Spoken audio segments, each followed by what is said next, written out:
네, 안녕하세요. 다음교육에서 중상고 통합사회 한국사를 담당하고 있는 권소연입니다. 자, 이제 통합사회 한국사 시험 마지막 날이라서 시험 보느라 굉장히 고생 많으셨는데 이번에 중상고가 시험 범위에서 굉장히 많은 변화가 있었죠. 그래서 우리 1학기 중간고사 어떻게 시험 변화가 되었는지 한번 살펴보도록 하겠습니다. 먼저 중상고 작년에 통합사회가 시험 범위가 1단원, 2단원, 그리고 3단원이었는데 올해 중상고의 지리 담당 선생님께서 1학년 통합사회를 담당하지 않고 계세요. 그러면서 지금 일반 사회 선생님들이 지리 파트까지 같이 담당을 하시면서 3단원 기후지리 파트가 빠지고 이번 중간고사에는 4단원이 이제 먼저 들어왔습니다. 시험 문제는 작년과 똑같이 객관식 100으로 구성이 됐고요. A, B 나누어서 일사랑 윤리를 한 선생님이, 그다음에 지리를 이제 다른 선생님이 담당을 하시는데 일부 교반에서는 이제 일사랑 지리를 같은 선생님이 이제 출제를 하고 계셔서 지리 파트가 지금 기말고사 때 어떻게 기후지형이 이제 조금 세계지리 수준으로 이제 다루실 건지, 어디까지 다루실 건지를 저희가 한번 이제 눈여겨봐야 될 것 같긴 하습니다. 자, 이제 교과서랑 이제 학교 유인물 위주로 이제 진행이 됐는데 이제 중상고 같은 경우는 지금 작년부터 일반 사회 파트 난도가 굉장히 올라가고 있는데 올해 선생님들이 이제 쉽게 출제될 거다라고 말씀은 하셨지만 선지 구성이라든지 아니면 문제 유형들에서 굉장히 이제 추론형, 가정형 같이 이제 국어적 문제를 요하는 문제들이 많이 출제가 되었어요. 그래서 이제 난도가 올라가긴 했지만 시험이 그렇게 쉽지는 않았고요. 자, 그리고 이제 1단원, 2단원 같은 경우는 선생님들이 이제 수업하신 거 대비 출제 수가 굉장히 적었습니다. 지금 대부분의 중간고사가 4단원에서 이제 시험이 출제가 됐어가지고 특히 이제 작년에는 윤리 파트가 킬러 문항으로 출제가 돼서가지고 친구들이 생각보다 등급 컷이 많이 안 나왔었는데 올해는 윤리 파트에서 굉장히 기본 개념 확인형 문제만 출제가 됐어요. 그래서 윤리 파트가 중간고사에서는 조금 출제 비중이 많이 떨어졌다라는 거. 하지만 4단원에서 이제 선생님들이 변별을 주시려고 수능 사회문화에 이제 수능 고난도 문제, 재작년 이제 수능 문제에서 이제 가장 오답률이 높았던 문제들까지 이제 출제를 하시면서 조금 일반 사회 파트 굉장히 난도를 이제 올리고 계신다라는 거고 가는 게 이제 특징이었습니다. 근데 올해 중상고 친구들이 조금 수준이 높은 친구들이 많아가지고 지금 최상위권의 친구들의 지금 경쟁은 거의 치열해가지고요. 1등급 컷은 생각보다 높게 형성이 돼서 작년보다 조금 더 높게 90초에서 90 중반까지도 지금 저는 예상을 하고 있습니다.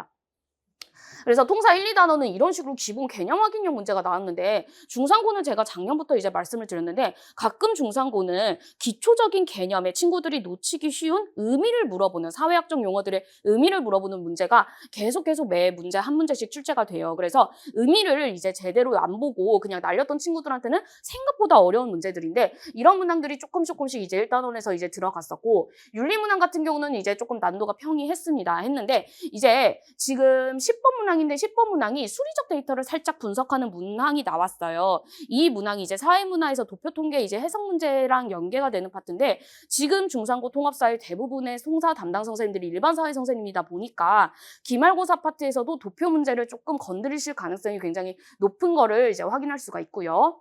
지리 파트, 문화 파트 4단원은 조금 난도가 올라갔습니다. 지리 파트에서는 여러분들이 조금 당황을 했을 것 같은데 일반적인 세대지도가 아니라 저희가 이제 북극 지점에서 바라봤을 때 나오는 세계지도가 나와가지고 친구들이 다양한 형태의 세계지도를 보지 못했으면 조금 출제 이제 체감 난도가 굉장히 올라갔을 것 같고요. 작년 이제 2학기부터 본격적으로 했는데 지금 중상고 굉장히 선지가 이제 증가하고 있습니다. 그래서 저희가 정오 판단해야 되는 것들의 개수가 점점 늘어나고 있다라는 거. 아마도 지금 통합사에서 지리 전공 선생님이 없다 보니까 지리에 이제 조금 깊은 심한 난이도보다는 저런 식으로 선지를 정오 판단하는 형태의 문제 아니면은 이제 게임형 문항으로 이런 것들도 다 사실은 선지 정오 판단 OX를 기반으로 한 문제이기 때문에 그런 식으로 이제 문제를 조금 이제 변형을 주시면서 변별을 가르려고 하고 계시고요. 자, 그다음 14번 문화의 속성이 생각보다 이제 부교재에서 다룬 것 대비 문제 개수가 많이 나왔는데 이 문항이 재작년 이제 수능에서 출제가 돼서 재작년 친구들 수능 보던 친구들이 굉장히 어려워했던 친구인데 이거 이미 저희 본교재에서부터 다뤘습니다. 우리가 문화의 속성에서 나올 수 있는 가장 어려운 형태의 문제는 이것이야 라면서 이제 다뤘던 문제이기 때문에 저희랑 같이 수업했던 친구들은 다 이제 정답 맞추고 들어갔던 문제고요. 한국사 같은 경우는 작년이랑 시험 범위가 똑같았는데 기존에 작년까지 나왔던 중상고만의 스타일이었죠. 숫자 계산하는 문제랑 정오 판단형 문제가 이번에 전혀 출제되지가 않았습니다. 저희 교과서에서 객관식 100으로 출제가 됐는데 한마디로 굉장히 쉬웠던 시험입니다. 그래서 지금 100점이 동점자인 친구들이 굉장히 많아서 중상고 이번 1학기 중간고사는 한국사에서 1등급이 지금 소멸될 가능성이 굉장히 높은데 그렇다는 거는 선생님들이 1학기 기말고사 난도를 무조건 올려서 친구들의 변별을 가르겠죠. 그래서 다시 이번 중간고사엔 출제되지 않았지만 숫자 계산 문제라든지 정오 판단형 문제를 다시 건드리실 가능성도 높고요. 아니면은 올해 이제 중간고사에 중상고가 조금 덜 내고 있었던 사료 분석형 문제들이 이번 중간고사에는 조금 눈에 띄게 이제 증가한 추세가 보였는데 사료 분석형 문항들을 이제 근현대사 파트부터 본격적으로 이제 중상고도 스타일 바꿔가지고 낼 가능성이 굉장히 높고 그다음에 중상고는 다른 학교들과 다르게 한국사에서 이제 순서 맞추기 문제를 그렇게 크게 지난 2년간 내지 않았었는데 올해 중간고사 때 순서 배치 문제가 굉장히 오랜만에 출제가 됐어요. 그래서 근현대사 파트에서는 보통 사건 순서들이 배치하는 것이 이제 문제 포인트로 많이 출제가 되니까 이런 문제들을 이제 출제를 하지 않을까 싶은데 이제 제가 조금 걱정되는 거는 그렇다 치면 이제 난도 높게 나올 수 있는 문항이 순서 배치인데 사료를 가지고 순서를 배치하는 문항이 이제 융합이 되면 굉장히 난도가 높아지거든요. 특히나 근현대사 파트는 우리 친구들이 대부분 다뤄보지 않았던 파트라서 굉장히 낯선 한자 용어들이 많이 나오고 인물도 많이 나오고 지역사도 많이 나오는데 이런 사료랑 순서 배치 문제가 같이 융합돼서 나오면은 학생 체감 난도가 굉장히 높아질 것으로 보이고요. 지금 어쨌든 학교는 1학기 기말 때 어떻게든 한국사의 1등급 변별을 가려야 되니까 이제 나올 수 있는 한국사에서 어려운 유형의 파트들은 1학기 기말 때 다 몰입해가지고 나올 가능성이 굉장히 높다라는 게 이제 예상이 됩니다. 그래서 이제 순서 배치기 문제, 이제 신라의 6세기부터 이제 통일까지의 과정을 오랜만에 이제 나왔는데 지금 보시면 디귿선지, 경주, 동궁과 월지 조성했다는 거 이거 저랑 수업했던 친구들 계속 직부 때까지 제가 강조를 했었는데 저거 문무왕 업적이다. 문무왕의 업적인데 교과서의 하단에 숨어 있죠. 그래서 친구들이 이거 있어요라고 계속 끝까지 물어서 제가 끝까지 강조했던 건데 지금 문무왕 경주, 동궁과 월지 조성 업적 이것도 순서 맞추기 문제에 나왔습니다. 그래서 중상고 교과서 굉장히 지엽적인 것들 꼼꼼히 봐주셔야 되고 그 다음에 이제 틀린 서술 개수 구하기 문제는 계속 이제 출제가 되고 있죠. 심지어 얘는 이제 배점이 큰 문제라서 이 문제는 저희가 그 전에 직보에서부터 계속 연습을 했던 문제여가지고 친구들 이제 무난히 맞아줬고요. 그리고 중상고가 좀 특이하게 이번에 지역사를 출제를 했어요. 그래서 이제 무신직겁기 농민들 반란이 어디서 일어났는지 이제 빈칸 뚫어서 출제가 됐는데 이 부분 저희가 교과서 빈칸에서부터 이제 훈련을 시켰고 그다음에 직보 전에 이미 그 전에 4주차 때부터 이거 계속 우리 본교재에서부터 계속 연습을 했던 논문입니다. 그래서 이제 이 문항 같은 경우도 킬러 문항으로 나오긴 했지만 저희 친구들 다 이제 정답을 맞췄고 이번에 이제 중상고가 이거 낼까 안 낼까 이거 가지고 친구들이랑 저랑 계속 설왕설래 했는데 조선시대 부로 지정된 고을이 아닌 것을 골라라 라는 문제 굉장히 난도가 높았죠. 그래서 이거는 사실 지도만 떨렁주고 이제 친구들 보고 알아서 정리하라고 하는 건데 저희 이미 직보교재에서부터 본교재에서부터 제가 이제 부랑 병영 같은 거 고을 같은 거 다 정리해서 줬었기 때문에 이 부분을 이제까지 숙지를 했던 친구들은 맞았고 근데 얘가 이제 고난도 문점이긴 한데 배점이 조금 작아서 이 문제를 틀린다고 크게 이제 중상고는 이제 타격이 있게끔 나오지는 않거든요. 저희 늘 말씀드렸다시피 중상고는 역배점이어서 지역적이고 고난도 문제가 배점이 조금 작습니다. 그래서 이 문제 같은 경우는 이제 친구들이 여기까지 건드린 친구, 안 건드린 친구 조금 많이 나뉠 것 같은데 어쨌든 이제 킬러 문항으로 배점은 작지만 나왔었다는 거.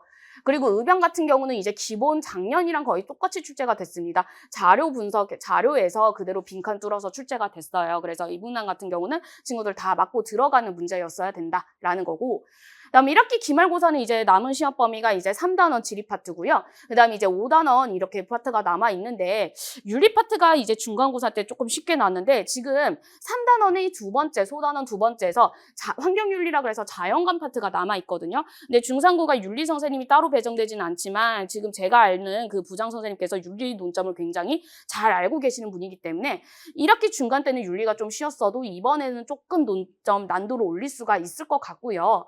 3단 단원 같은 경우는 이제 아마도 부교재가 작년에 이제 지리전공 선생님이 맡았던 그 교재를 그대로 쓸 가능성이 높은데 그 논점에서 수능 세계지리 논점까지 굉장히 많이 들어가 있었는데 이 문제를 이제 학교가 어떻게 다뤄야 될지 이거는 계속 수업을 하면서 제가 체크를 해봐야 될 것 같습니다. 어쨌든 수능 세계지리 논점까지는 분명히 출제가 될 거라는 거는 확실하고요.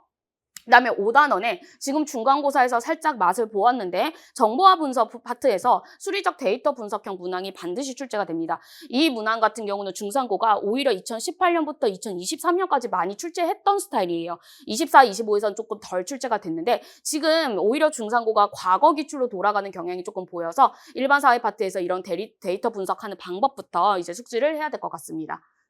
자, 한국사 같은 경우는 지금 굉장히 양이 많아질 예정입니다. 근현대사 같은 경우는 사건별로 원인 과정 결과 그리고 이제 세계사의 흐름과 한국사의 흐름을 이제 유기적으로 연결을 해야 되는데 여기서 굉장히 이제 우리가 그 앞에는 뭐 왕의 업적을 위주로 왕들 위주로 업적을 구분했었는데 근현대사 파트에서는 굉장히 많은 개화파 인사들이라든지 아니면 우리 국권 피탈 과정에서 활약했던 의병장들인지 엄청나게 많은 인물들과 엄청나게 많은 지역들이 나오는데 지금 중산고 지도 문제 낸 걸 봐서는 올해 조금 지역적인 인물 지역사가 조금 더 이게 기말고사 때 강화돼서 나올 가능성이 높다라는 거. 그리고 지금 중간고사에서 지금 친구들이 최상위권 성적의 친구들이 굉장히 많이 몰려있어서 1등급이 소멸되었기 때문에 분명히 선생님들이 이제 기말고사에서 등급을 나누려고 노력을 하실 것 같다라는 게 이제 주의를 해봐야 될 것 같고요.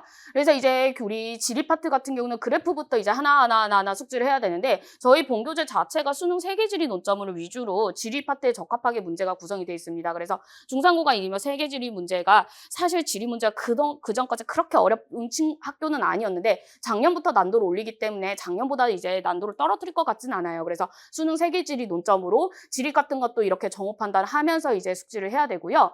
자, 그다음에 근현대사 같은 경우는 사건의 순서들, 또 흐름들, 그리고 중산고가 좋아하는 지역적인 비교 논점들까지 쫙 정리를 해가지고 저랑 같이 이제 수업을 하면서 빈칸 철저하게 꼼꼼하게 하면서 암기를 할 예정이고 중산고만의 스타일이었는데 자, 이 정호 판단형 문제랑 그리고 틀린 서술 고하기 이번에 또 이제 이렇게 굉장히 많은 개수의 사건 순서 나누기 이런 것들을 위주로 학습을 하면서 이번 기말고사 때 조금 한국사에서 고난도 문제들 위주로 학습을 하면서 우리가 개념을 가져가야 할 것 같습니다. 자, 그리고 이제 문제풀이 충분히 돼야 되는데 지금 일반 사회 파트 문제 유형을 지금 지리, 윤리 할 거 없이 지금 다른 영역까지 섞고 있거든요. 그리고 작년 같은 경우도 중산고는 지리 영역의 문제를 일반 사회 파트의 문제랑 융합을 해가지고 냈었어요. 그래서 여러 형태의 문제를 지금 볼 수 있는 만큼의 문제를 좀 다양한 형태의 문제를 많이 풀어보면서 수업을 해야 됩니다. 그래서 이제 단순히 교과서나 부교재 암기만으로 이제 학습이 되는 것이 아니라 문제를 충분히 풀어보면서 수학 문제 풀듯이 사회도 풀면서 이제 문제를 대비를 하셔야 될 것 같습니다. 자, 중산고 친구들 이제 끊임없이 계속 이제 테스트 보고 이번에 테스트 본 것들 중에서도 또 굉장히 많이 나왔었죠. 그래서 테스트 계속 보면서 저랑 이제 어려운 문제 위주로 이제 같이 정리를 하면서 이제 저는 틀리려고 테스트를 많이 만드는 걸 아실 거예요. 그래서 좀 난도 높은 테스트를 같이 이렇게 하면서 실제 시험장에서 푼 듯이 체감을 하면서 이제 미리 보는 모의고사처럼 이제 테스트를 진행할 예정입니다. 자, 1학기 기말고사가 사실상 이제 등급 컷이 결정될 것 같은데 지금 제가 알기로는 통합사회랑 한국사 둘 다 비슷한 점수대 최고 난도 친구들 이제 상위권 친구들이 몰려 있어서 등급이 약간 다 비슷한 구간에서 이제 조금 변별을 조금 가져야 되는 상황이에요. 그래서 1학기 기말고사 때는 이제 선생님들이 난도 올리는 게 확정이기 때문에 1학기 기말고사 긴장을 놓지 않으시고 충분히 공부를 하셔가지고 좋은 결과를 보셨으면 좋겠습니다. 네, 그럼 여기까지 하겠습니다. 감사합니다.